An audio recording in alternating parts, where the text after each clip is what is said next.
بسم اللہ الرحمن الرحیم الحمد للہ وکفا وسلام علی عبادہ الذین اصطفیٰ اما بعد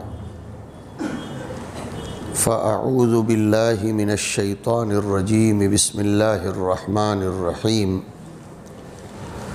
وعباد الرحمن الذین یمشون علی الارض وَإِذَا خَاطَبَهُمُ الْجَاهِلُونَ قَالُوا سَلَامًا صدق اللہ العظیم۔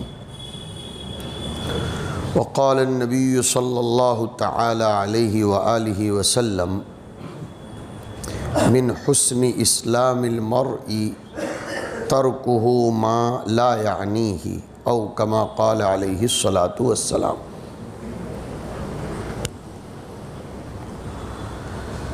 گرامی قدر بھائیوں، مومن کی چال، اس کے ڈھال اور اس کی قال کو قرآن نے سکھایا ہے۔ مومن کیسا بولے، کیسا چلے اور کیسا سوچے، اس کی رہنمائی قرآن کریم نے اور احادیث نبویہ نے مکمل طور پر فرمائی ہے۔ اور جو آیات کریمہ میں نے تلاوت کی سورہ فرقان کی آیات ہیں۔ علماء مفسرین نے تفسیر میں لکھا ہے کہ سورہ فرقان نے عباد الرحمن اور عباد الشیطان کے درمیان فرق کر دیا ہے، اس لیے بھی اس کا نام سورہ فرقان ہے۔ ایک وجہ یہ بھی بیان کی جاتی ہے کہ اس سورت کی ابتدائی آیت میں قرآن کریم کو فرقان کے لفظ سے یاد کیا گیا ہے۔ تبارک الذی نزل الفرقان علی عبدہ۔ قرآن کریم کو جہاں قرآن، ذکر، موعظت، شفا، ہدن اس قسم کے نام سے موسوم کیا گیا ہے، وہیں قرآن کریم کا ایک نام فرقان بھی ہے۔ یہ بہت بنیادی بات ہے، اس لیے کہ آسمانی ہدایتیں حقائق اور جادو کے درمیان فرق کر دیا کرتی ہیں۔ اور کچھ علماء نے یہ بھی لکھا ہے کہ فرقان یعنی قوت تمیز، بہت پتے کی بات۔ انسان کے اندر حق و باطل کے درمیان فرق کرنے کی صلاحیت کا آ جانا بقول حضرت حکیم الاسلام قاری محمد طیب صاحب نور اللہ مرقدہ کے سب سے بڑی نعمت ہے۔ حق اور باطل کے درمیان فرق کی صلاحیت کا پیدا ہو جانا بہت بڑی نعمت ہے۔ سچ اور جھوٹ کے درمیان فرق ہو جانا، ہدایت اور ضلالت کے درمیان فرق ہو جانا بہت بڑی نعمت ہے۔ حضور اکرم صلی اللہ علیہ وسلم باقاعدہ اس نعمت کو اللہ سے طلب فرماتے تھے۔ حضور کی دعاؤں میں ملتا ہے کہ اللہم ارنا الحق حقا وارزقنا اتباعہ وارنا الباطل باطلا وارزقنا اجتنابہ۔ اے اللہ، ہم کو حق کا حق ہونا سمجھا دے اور پھر ہمیں یہ توفیق نصیب فرما کہ ہم حق کا فالو کریں، اس کی پیروی کریں، اور ہمیں غلط کا غلط اور باطل ہونا سمجھا دے، اور پھر ہمیں اس کی توفیق دے کہ ہم اس سے بچ سکیں۔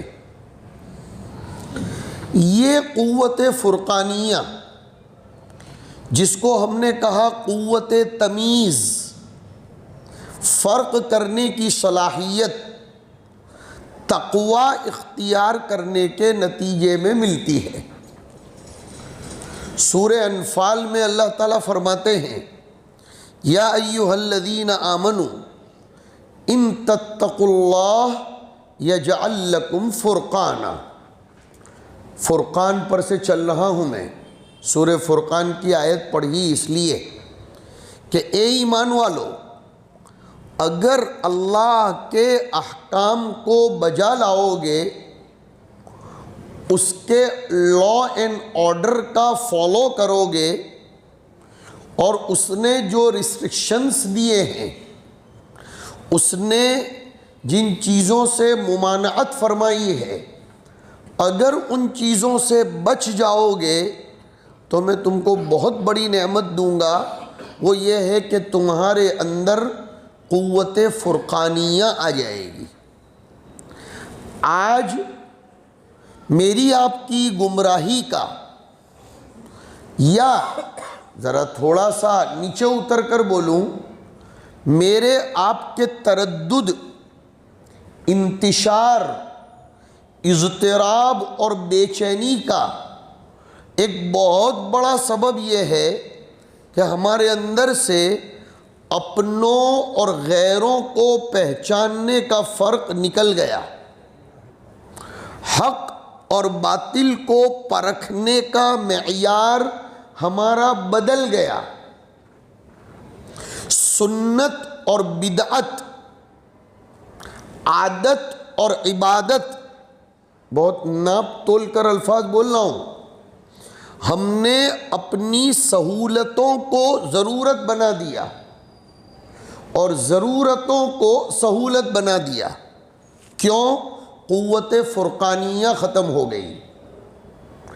ذریعے کو اور وسیلے کو مقصود بنا لیا اور مقصود کو ذریعہ بنا لیا۔ یہ بہت خطرناک چیز ہے۔ یہ انسان کی گمراہی کی پہلی سیڑھی ہے کہ جہاں وہ یہ سمجھ نہیں پاتا کہ میں جو کر رہا ہوں وہ عادت ہے یا عبادت ہے، میں جو کر رہا ہوں وہ ضرورت ہے یا سہولت ہے، میں جو کر رہا ہوں وہ اختیار ہے یا اضطرار ہے، میں جو کر رہا ہوں وہ فارمالٹی ہے یا ریالٹی ہے، میں جو کر رہا ہوں وہ میرے ماں باپ کی اطاعت ہے یا اس میں میرے رب کی معصیت ہے۔ جب یہ جذبہ ختم ہو جاتا ہے تو پھر آدمی کی گمراہی کا آغاز ہو جاتا ہے۔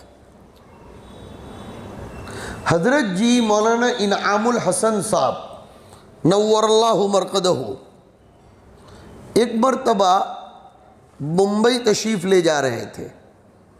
یہ اس دور کی بات کر رہا ہوں جبکہ ابھی انٹرنل اور ڈومیسٹک فلائٹس کا ہندوستان میں آغاز نہیں ہوا تھا، ہم لوگ بہت چھوٹے چھوٹے تھے۔ میرے والد صاحب حضرت جی سے بیعت تھے، ہماری والدہ، دادی سب حضرت جی سے بیعت تھے۔ تو مولانا انعام الحسن صاحب رحمۃ اللہ علیہ ڈیلکس گاڑی سے دلی سے ممبئی تشریف لے جا رہے تھے۔ بہت پرانی گاڑی ہے یہ ڈیلکس، جس کو پچھم ایکسپریس بولتے ہیں۔ بڑوں کی بات بڑی ہوتی ہے، ان کی حکومت دلوں پر ہوتی ہے، صرف زبانوں پر نہیں۔ یہ بھی تو فرقان ہے، یہ بھی فرق ہے۔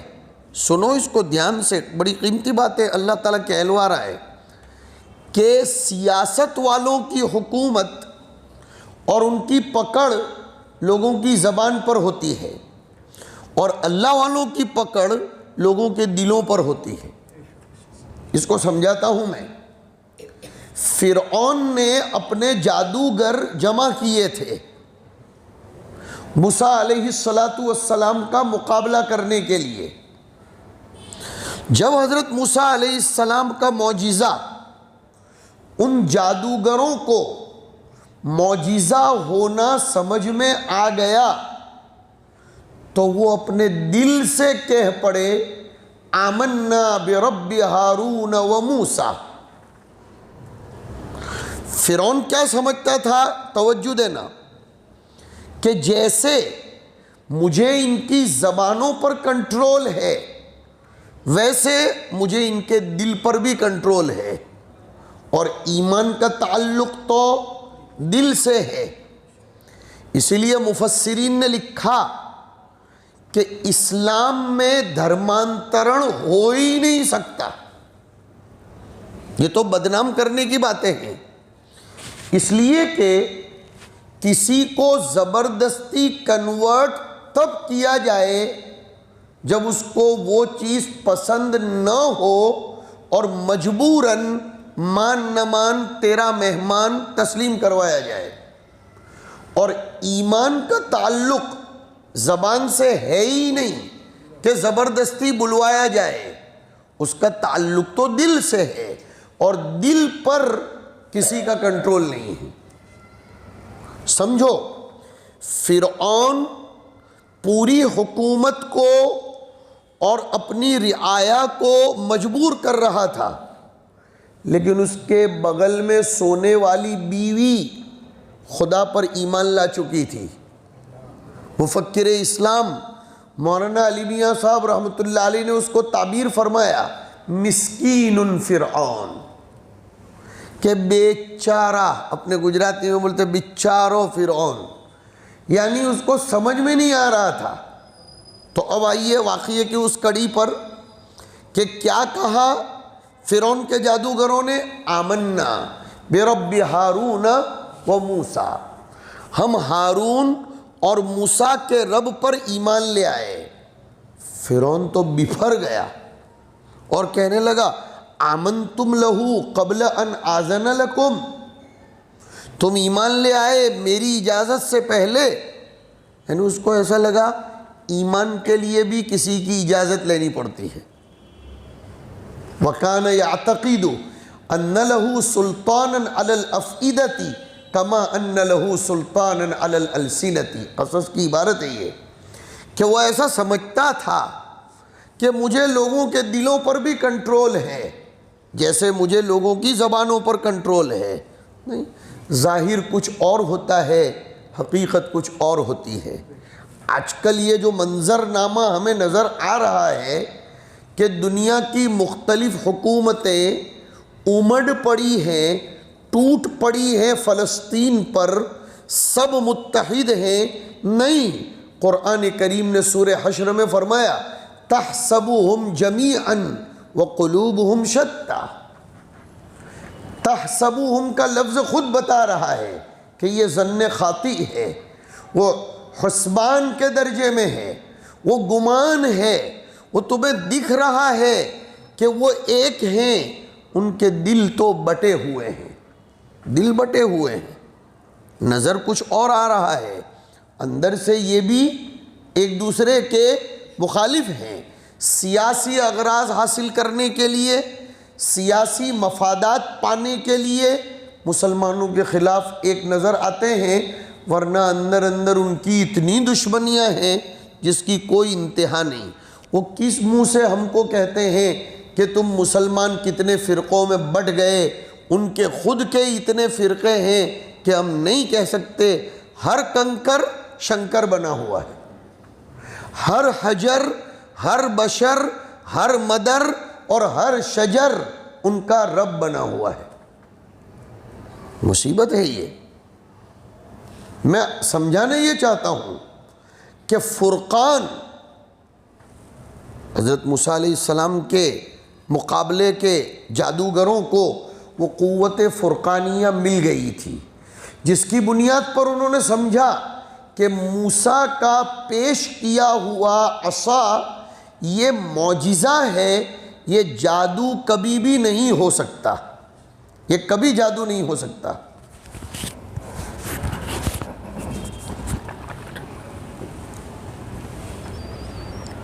اس لیے کہ مولانا کے الفاظ مجھے یاد آ رہے ہیں کہ لو کان ھذا السحر فنا لقرأنا الفن بالفن ولضربناه، کیا وہ ایک حقیقت پیش کی ہے کہ اگر یہ جادو، ہم نے کسی زمانے میں پڑھی تھی قصص لیکن وہ گھول کر پی لی ہے اور اب وہ زیادہ کھل رہی ہے، کہ اگر یہ جادو کوئی فن ہوتا تو فن کا مقابلہ تو فن سے کیا جا سکتا ہے۔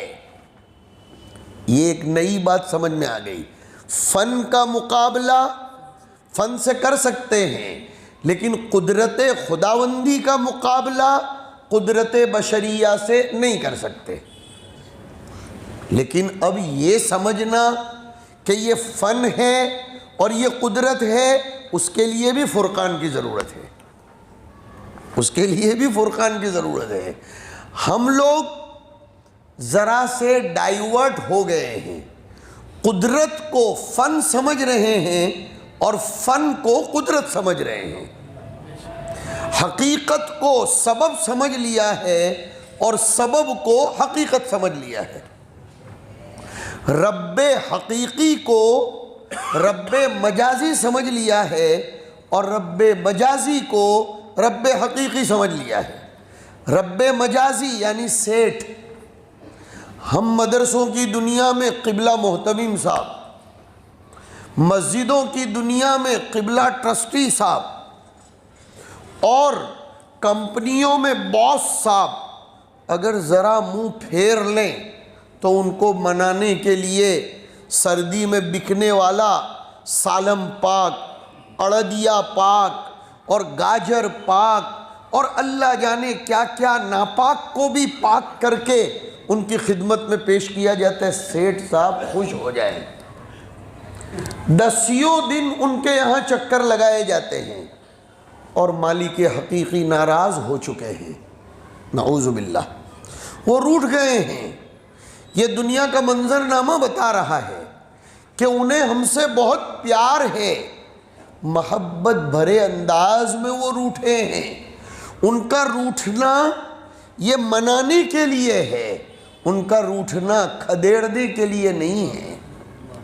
ابن قیم نے لکھا اور بہت زوردار لکھا، عجیب سی بات یاد آئی آپ لوگوں کی برکت سے، کیا پتے کی بات لکھی کہ جمعہ کے دن کی فضیلت میں یوں آیا کہ حضرت آدم علیہ السلام کو جمعہ کے دن جنت سے نکالا گیا۔ اب یہاں ایک سوال پیدا ہوتا ہے، جنت سے نکالا جانا کوئی نعمت ہے یا زحمت ہے؟ جواب دو، ارے جواب دو نا، زحمت ہے نا۔ جنت سے نکالا جانا تو مصیبت ہے، فضیحت ہے، فضیلت تو نہیں ہے، فضیحت ہے۔ تو پھر حضور اکرم صلی اللہ علیہ وسلم جمعہ کی فضیلت کو بیان کرتے کرتے کیسے فرما رہے ہیں کہ جمعہ کا دن یہ فضیلت وہ فضیلت، اور ایک فضیلت یہ بھی کہ حضرت آدم کو جنت سے نکالا گیا۔ ارے جنت سے نکالا جانا فضیلت کا؟ جی ہاں، وہ جنت سے نکالا جانا طردن اور زجرن نہیں تھا، وہ ہنکارنے کے لیے، بھگانے کے لیے، دھتکارنے کے لیے نہیں تھا، بلکہ وہ تو لعلہم یتضرعون کے لیے تھا۔ ہم لوگ بھی مدرسوں کی دنیا میں ایسا کرتے ہیں، جو اچھے مربی ہوتے ہیں وہ لوگ، کہ کبھی کسی طالب علم کو قریب کرنا ہو اور اس کی صلاحیت پر اعتماد ہو، اب وہ ذرا سا ادھر ادھر کوئی غفلت کرنے لگے تو بڑے اساتذہ جو ہوتے ہیں وہ ناراض ہو جاتے ہیں، لیکن دل سے نہیں، دل سے نہیں، وہ ان کو قریب کرنے کے لیے کہ اس بہانے معافی نامہ لے کر آئے، ایک مرتبہ اس کو بھگا دیا جائے، پھر اور بلایا جائے۔ جیسے حضرت شیخ رحمۃ اللہ علیہ یعنی حضرت شیخ یونس صاحب نور اللہ مرقدہ جن کو اپنا بنانا چاہتے تھے، پہلے تو لات بھی مار دیتے تھے کہ کتے کا پلا اور نہ جانے کس کس قسم کے الفاظ بول کر اس کا چہرہ پہلے پڑھتے تھے کہ اس کے چہرے پر ناگواری کے آثار تو نہیں ہیں۔ اگر حضرت بھانپ لیتے تھے کہ میں نے اس کو لات ماری یا اس کو کچھ کہہ دیا، بے وقوف ہے، اس کو نکالو یہاں سے، اور وہ ایک قسم کا مظاہرہ فرماتے تھے، دل سے نہیں لیکن برابر دیکھتے تھے کہ یہ کیا کر رہا ہے۔ اگر اس کے چہرے پر ناگواری کے آثار نہیں ہوتے تھے تو پھر اس کو اپنا بنا لیتے تھے، اور پھر نسبتوں کا انتقال ہوتا تھا۔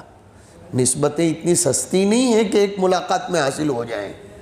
ہاں، علماء کرام کی برکتیں اتنی سستی نہیں ہیں کہ ایک ملاقات میں اور ایک دعوت میں برکت ہو گئی گھر میں، اس کے لیے تو پاپڑ بیلنے پڑتے ہیں۔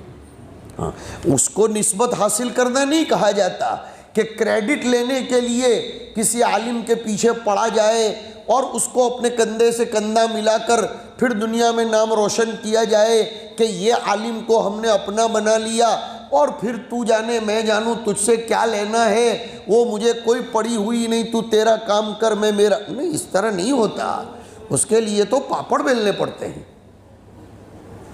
یہ ہوتا ہے کسی کو اپنا بنانا ہو تو پھر اس کو ذرا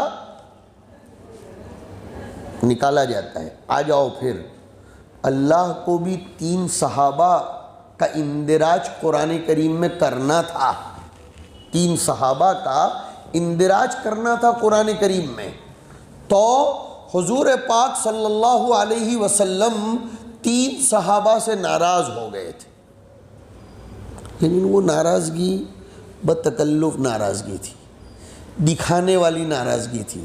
اچھا، وہ صحابہ بھی وہی، پھر آیا لفظ، ان کے پاس فرقان تھا، وہ سمجھ گئے تھے کہ رحمت للعالمین دل سے ناراض نہیں ہو سکتے۔ تو راوی کہتے ہیں، وہی لوگ خود راوی ہیں کہ ہم جب قول باندھ دیتے تھے نا تو ایسے آنکھوں سے دیکھتے تھے سرکار ہمیں دیکھ رہے ہیں کہ نہیں دیکھ رہے ہیں۔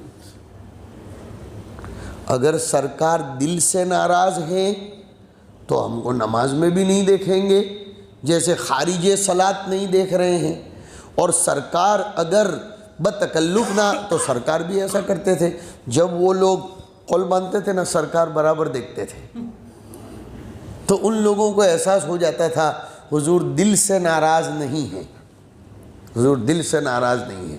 تو اللہ اپنے بندوں کو کبھی قریب کرنے کے لیے بھی ذرا منہ موڑ لیتا ہے۔ اسی لیے ایک حدیث شریف سناؤں، مومن کا بیمار ہونا اور منافق کا بیمار ہونا حدیث میں سمجھایا گیا۔ ہر ایک اپنی اپنی زندگی پر نظر ڈال کر غور کر لے۔ کیا فرمایا؟ ایک مومن اگر بیماری کے بعد شفایاب ہوتا ہے تو اس کی بیماری کے بعد کی زندگی بیماری کے پہلے کی زندگی کے مقابلے میں سدھر جاتی ہے، کروٹ لیتی ہے، یو ٹرن مارتی ہے۔ اور منافق کے بارے میں فرمایا گیا کہ اس کی مثال تو ایسی ہے جیسے کسی اونٹ کو عقلہ اہلہ، اس کے مالکوں نے اس کو باندھ دیا ہو اور پھر اس کو چھوڑ دیا ہو، اب وہ اس کے راستے پر، یہ اس کے راستے پر۔ حالات کے بعد اپنی زندگی میں انقلاب کا برپا کرنا اور زندگی کو سنوار لینا، درس و عبرت حاصل کرنا، یہ مومن ہونے کی نشانی ہے۔ اور حالات کے بعد یہ جملہ خوب سننا، یہ کہنا کہ قد مس آباءنا الضراء والسراء، یہ بدمعاش، منافق اور کافر ہونے کی نشانی۔ قرآن نے سمجھایا، قرآن نے کیا سمجھایا کہ کافروں پر جب کوئی حالات آتے ہیں، دکان میں بے برکتی ہو جاتی ہے، گھر میں کوئی موت میت ہو جاتی ہے، بیوی نافرمان بن جاتی ہے، حالات آتے ہیں تو وہ کہتے ہیں دس از دا روٹین آف لائف، کہ بھئی یہ تو زندگی کا ایک دوران ہے، یہ حوادث روزگار ہے. ہمارے باپ دادوں کو بھی ایسا ہوا تھا تو ہم کو بھی ہوا. وہ ایسا کہنے لگتے ہیں. یہ کافر ہونے کی نشانی. یاد آئی آیت سورہ توبہ کے اخیر میں فرمایا اولا یرون انہم یفتنون فی کل عام مرۃ او مرتین ثم لا یتوبون ولا هم یذکرون. یہ فرقان نہ ہونے کی وجہ سے، فرقان ہی پر چل پڑا، پتہ نہیں کہ انہیں سمجھ میں نہیں آتا، اس لیے کہ تفسیر کے موڈ سے بیٹھا تھا اور یہ حلقہ اسی کے نام سے موسوم کیا جاتا ہے، اس لیے میں اس پر چل رہا ہوں کہ انہیں سمجھ میں نہیں آتا کہ سال میں 1 مرتبہ یا 2 مرتبہ ان کو آزمایا جاتا ہے. یفتنون، فتنہ کس کو کہتے ہیں جانتے ہو عربی میں؟ فتنہ اردو میں تو فتنہ خراب لفظ کے لیے بولا جاتا ہے، لیکن عربی میں فتنے کا ہمیشہ خراب ہی معنی ہو ایسا نہیں ہے، سمجھ جانا. اردو میں اگر میں یوں بولوں تم بہت بڑے فتنہ آدمی ہو تو سب لوگ بھگا دیں گے کہ آ تو فتنوں چاہیے نہاڑو. تو قرآن کریم تو اموال اور اولاد کو فتنہ کہہ رہا ہے. اگر اردو کے ٹون میں قرآن سمجھنے جاؤ گے تو مصیبت ہو جائے گی. ایک لطیفہ سناؤں. گجرات میں، اپنے گجرات میں ایک گاؤں ہے جموں کے علاقے میں، نام نہیں لوں گا، وہاں ایک برادری بستی ہے. وہ لوگ جمائی بولتے ہیں، داماد کو اپن بھی بولتے ہیں لیکن امن سمجھتے ہیں. تو ایک مرتبہ ایک مولوی صاحب نے جمعہ میں بیان کیا کہ جب جمائی آئے تو اس کو روکنے کی کوشش کرو، ہاں اس کو واپس کرو، اس کو روانہ کرو، اس کو کسی بھی طرح دباؤ. اب وہ کچھ لوگ بیٹھے ہوئے تھے، وہ سمجھے کہ جمائی سے مراد سن ان لا یعنی داماد. سمجھ میں بات نہیں آئی ان کو. گھر گئے. اب وہ جمعہ کا دن تھا، اتفاق سے شام کو 4 بجے لڑکی اور داماد آئے تو کہا દીકરી તને આવવાની રજા છે, બાકી તું ચાલા જ કર હમણાં, નહીં તો મારે ઊભું થવું પડે. પાપા મેં તમારું હું બગાડું, میں نے تمہارا کیا بگاڑا کہ تم واپس کر رہے ہو؟ کہا اب بھی مولانا نے ایسی چیزوں پر عمل کرنا تو بہت آسان ہے. مولانا نے تو بہت کچھ کہا تھا لیکن کہا نہیں، اب بھی مولانا نے جمعہ میں فرمایا کہ جمائی آئے تو اس کو روکنے کی کوشش کرو. فَلْيَرُدَّهُ مَا اسْتَطَاعَ. روایت کے الفاظ یہ ہیں کہ اس کو واپس کرو جتنا کر سکتے ہو. کہا گاؤں کے چوراہے تک بھی میں تجھ کو واپس کر سکتا ہوں گا تو جائی کہ نہیں آٹ لیتی، نہیں تو ہمڑا ہوں پچھاڑی دوڑا ڈنگورو لے لے. ہاں اس نے کہا بھائی ایسا نہیں کہا ہوگا تو ایسا ہوتا ہے. ہاں ایک مرتبہ ایک مولوی صاحب نے بیان کیا کہ بیاج کا لینا دینا حرام. سننے والے سمجھے پیاز کا لینا دینا حرام.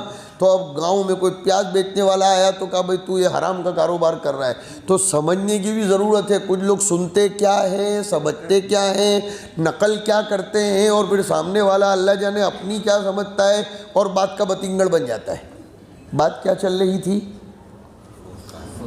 ہاں لیکن ہاں فتنہ. ہاں یہ بتلائیے کہ قرآن کریم میں تو یوں آیا انما اموالکم و اولادکم فتنہ. اب اردو کے ٹون میں پڑھو قرآن. اس لیے تفسیر علماء کے بغیر نہیں سمجھی جا سکتی. یہ ہمارے فکرمند احباب، خدا ان کو جزائے خیر دے، وہ کوشش کرتے ہیں کہ علماء کے حلقوں سے تفسیر کو سمجھا جائے. ورنہ ترجمہ لے کر بیٹھ جاؤ کرسی پر کہ آج تو قرآن شریف کا ترجمہ پڑھنا ہے، تو ترجمے میں یہی نظر آئے گا کہ تمہارے مال اور تمہاری اولاد فتنہ ہے. اب گھر جا کے جو چالو کریں گے اولاد کو کہ تجھے تو قرآن نے فتنہ بولا ہے. بھائی وہاں فتنہ وہ مراد نہیں ہے جو اپن اردو میں بولتے ہیں. تو پھر فتنے کا معنی کیا؟ چلو سمجھا دیتا ہوں. فتن، سمجھو ادھر، عربی میں فتن کہتے ہیں مٹی آلود سونے کو آگ میں تپا کر مٹی الگ کر دینا اور خالص سونے کو الگ کر دینا، اس کو فتنہ کہتے ہیں. پھر سے سمجھاتا ہوں، ونس اگین آئی ریپیٹ. مٹی آلود سونا. اب چلو یہ بھی سمجھاؤں سونا کیسے بنتا ہے. سونا کیسے بنتا ہے؟ علماء نے اس پر بھی بحث کی، علم الکیمیا والوں نے. کہ سورج کی شعاعیں غروب ہونے کے قریب قریب جب یلو کلر کی ہو جاتی ہیں، گولڈن کلر کی، اور یہ شعاعیں ڈائریکٹلی مٹی کے جن ذرات تک جا کر لگ جاتی ہیں وہ ذرات سونا بن جاتے ہیں۔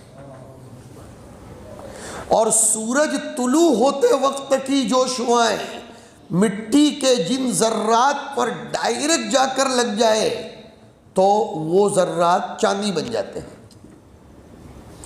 اور یہ اگر نہیں سمجھ میں آتا تو لیپروسکوپی آپریشن نے اس کو سمجھنا آسان کر دیا۔ اور اب تو عجیب آپریشن ہونے لگے کہ پیر کی سرجری نہیں کی جاتی، اندر گڑبڑ ہے گھٹنے میں تو معمولی سا سوراخ چونٹی جتنا کر کے اندر تک مشین پہنچا کر پورا معاملہ درست کر دیا جاتا ہے۔ تو جب یہ مشین اندر کا سب کچھ درست کر سکتی ہے تو خدا کی شعاعیں ان ذرات تک پہنچ کر کبھی سونا تو کبھی چاندی بنا دیتی ہے۔ علماء نے لکھا کہ جیسے اس مٹی کے ذرات پر، بہت غور سے سنو اور عشق نبوی کے اندر ہم جھومنے لگیں گے، کہ جیسے، اور یہ حقیقت والا جھومنا ہوگا، کہ جیسے یہ مٹی کے جن ذرات پر سورج کی شعاعیں جا لگیں اور وہ چاندی اور سونا بن گیا، ویسے نبی بھی ایک سورج ہے، سراجم منیرہ ہے، اس کی شعاعیں اگر عمر ابن خطاب کو جا کر لگی تو وہ سونا بن گئے۔ ان کی وہ شعاعیں ابو ذر کو لگ گئیں، ابو بکر کو لگ گئیں، اور کن کن کو لگ گئیں تو پھر وہ سونا اور چاندی بن گئے، اور جن کو نہیں لگی تو وہ جھلس گئے۔ جیسے سورج کی جب وہ تمازت پر ہو، سوریہ دادا جب وہ تمازت پر ہو، ہمارے یہاں مہاراشٹر میں کسی بھی بڑے کو دادا بولتے ہیں، اور اپنے یہاں گجرات میں وہی بات، ٹون کا فرق ہے۔ گجرات میں اگر کسی کو دادا بولو تو اٹلے تو ہوں ہمجے تاری جات نے دادو ہمجے، اور ادھر مہاراشٹر میں بولتے ہیں ہاں کیا ہے دادا، یعنی بڑے آدمی کو دادا بولتے ہیں۔ تو وہ دادا وہ نہیں ہے کہ میرے ابا کا باپ، زبان کا فرق ہے۔ تو اس سے سمجھو کہ قرآن کریم کا ترجمہ گھر بیٹھے نہیں سمجھ میں آتا۔ اب قرآن کیا کہنا چاہتا ہے کہ جیسے مٹی آلود سونے کو آگ میں تپا کر جدا کر دیا جاتا ہے کہ یہ مٹی اور یہ سونا، ویسے اللہ سنو حالات کی بھٹی میں ڈال کر مومن اور منافق کو جدا کر دیتا ہے۔ یہ ہے فتنہ۔ خدا تعالی حالات کی بھٹی میں ڈال کر، مصیبت کی بھٹی میں ڈال کر، کبھی روزی کی برکت کو چھین کر، کبھی گھروں میں حالات لا کر اس بھٹی میں تپاتا ہے تاکہ پتہ چلے لیمیز اللہ الخبیث من الطیب۔ یہ بھی فرقان ہے۔ اللہ سے فرقان مانگو۔ حضرت حکیم الاسلام کی بات سنا رہا تھا، ساری نعمتیں میسر، لیکن اگر زندگی میں یہ نصیب نہ ہوا کہ کیا حق اور کیا باطل، تو زندگی بیکار ہے، اور آدمی ہدایت کو گمراہی اور گمراہی کو ہدایت سمجھنے لگتا ہے۔ ایک آیت یاد آ گئی، اللہ آپ کا بھلا کرے، بہت دھیان سے سن رہے ہو ایسا لگ رہا ہے، وہی فرقان سمجھانا چاہتا ہوں۔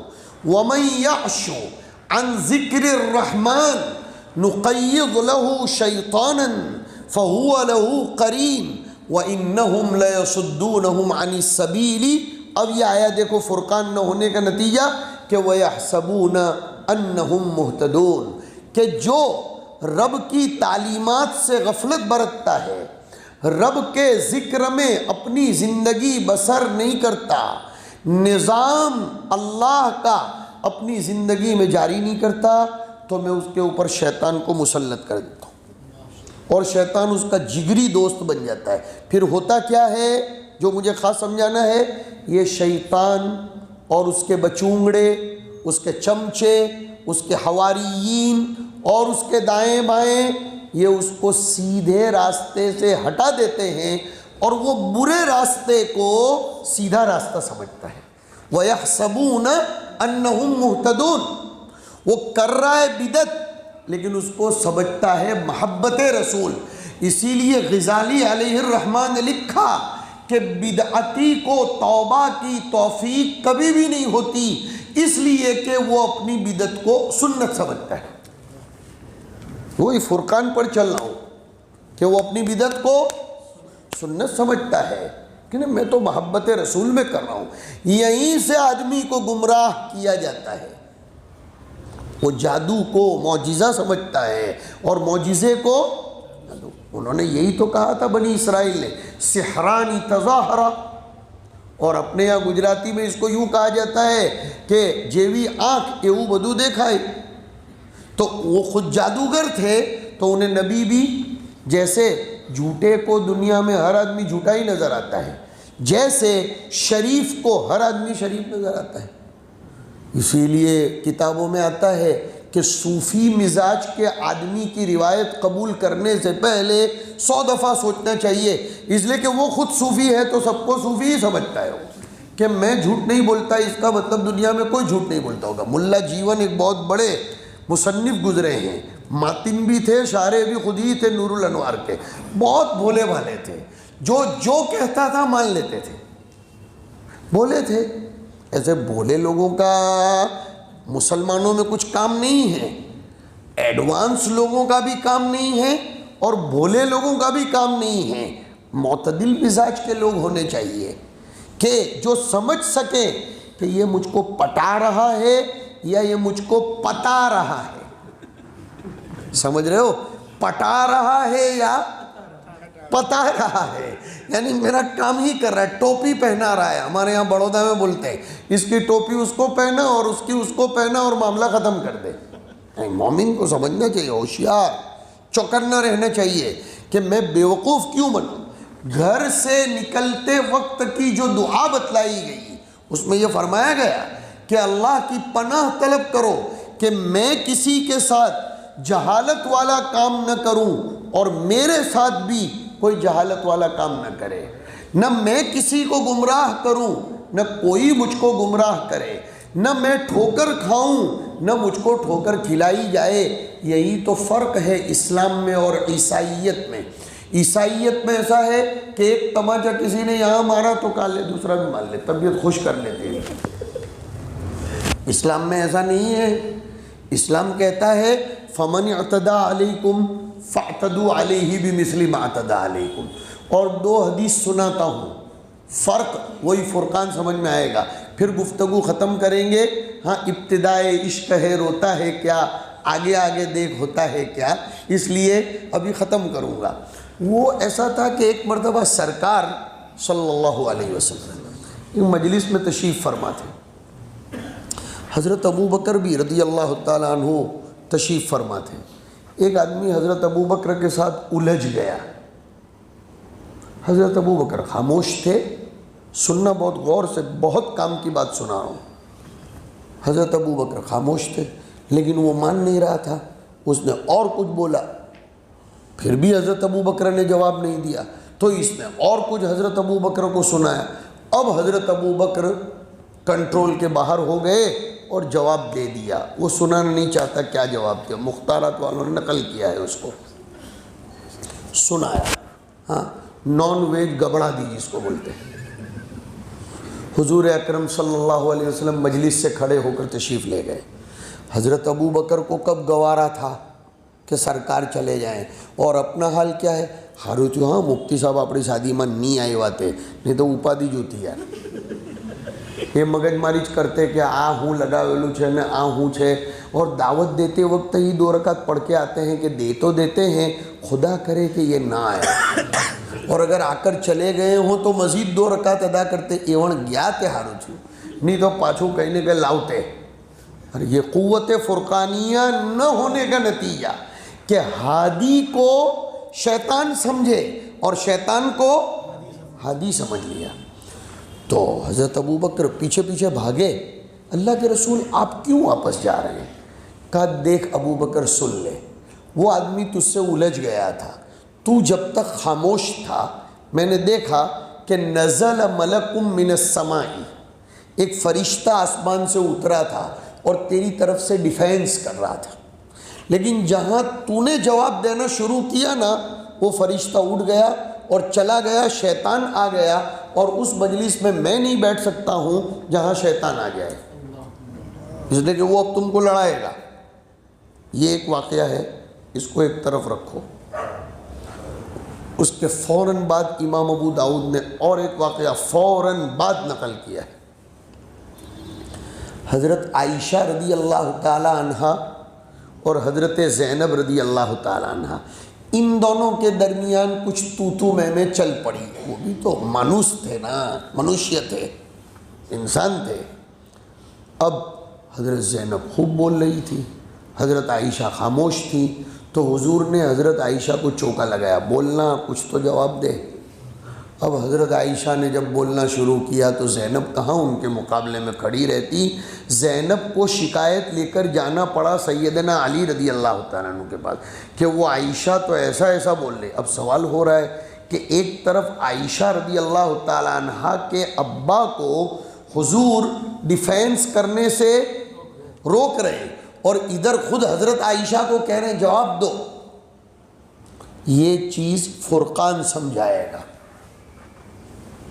کہ جہاں جواب دینے سے مسئلہ بگڑنے کا خطرہ ہو، اور جہاں جواب دینے سے ایشو بگ پرابلم کی شکل اختیار کر لیتا ہو، وہاں خاموشی بہتر، اور جہاں جواب نہ دینے سے وہ بولتا ہی جاتا ہو، اٹکنے کا نام نہ ہو، تو پھر گھبرا دینے تاکہ چپ ہو جائے۔ مسئلہ مقصد دونوں کا ایک ہی ہے، فتنے کو دبا دینا۔ یہاں جواب نہ دینے سے فتنہ دبتا ہے، اور یہاں جواب دینے سے فتنہ دبتا ہے۔